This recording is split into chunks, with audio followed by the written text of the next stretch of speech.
საქსონიაში საიდუმლო საცავი აღმოაჩინეს, სადაც როგორც ჩანს ფაშისტური გერმანიის ლიდერი ადოლფ ჰიტლერი თქვენ წარმოიდგინეთ და ელიტარულ ალკოჰოლურ სასმელებს ინახავდა თუ მალავდა.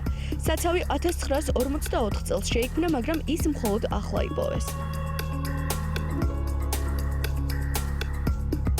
1944 წლის ბოლოს გერმანული არმია უკან იხევდა ქვეყანაში, მშილობდა ამ დროს კი ჰიტლერი ალკოჰოლური სასმელების მარაგს ავსებდა, ნათქვამია ერთ-ერთ გერმანულ გამოცემაში. საცავი უпроსწორად კი მარანი რესტორატორმა სილვიო შტელცერმა აღმოაჩინა, რომელმაც გერმანელი მეფეების უძველესი რეზიდენციის მორიცბურგის ახლოს ვილა ახლახანს შეიძინა. რემონტის დროს კი შემთხვევით შამპანურის და კონიაკის საკმაოდ შთამბეჭდავ კოლექციას გადააწყდა.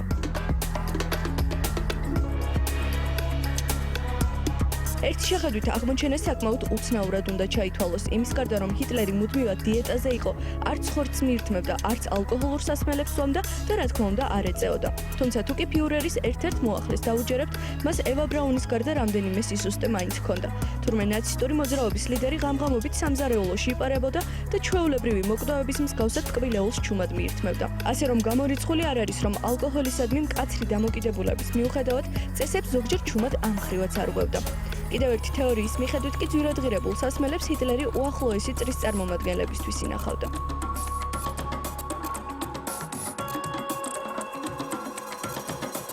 საინტერესოა, რომ სასმელთან ერთად ადოლფ ჰიტლერის საცავში ძეხველს, ყველს, ყავას, შოკოლადს და სიგარეტსაც ინახავდა.